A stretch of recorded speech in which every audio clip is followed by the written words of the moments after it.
पुण्यामधील राज्य परिवहन महामंडळाने प्रवाशांसाठी जुलै महिन्यात विशेष पर्यटक बस फेऱ्या आयोजन केलं आहे।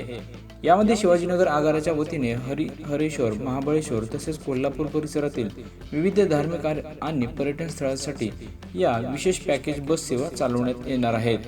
पर्यटनप्रेमी आणि भाविकांना सुरक्षित आणि सोयीस्कर प्रवासांची सुविधा उपलब्ध करून देण्याच्या उद्देशाने हा उपक्रम हाती घेण्यात आला आहे।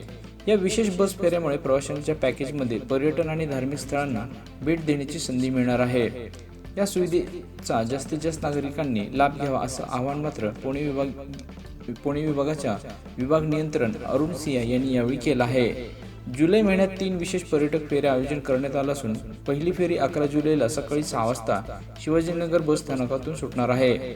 श्रीवर्धन, हरिहरेश्वर, दिवे आगार आणि रायगड या पर्यटन स्थळांना भेट देणार असून या फेरीसाठी प्रति प्रवासी 1108 रुपये भाडे निश्चित करण्यात आलं आहे।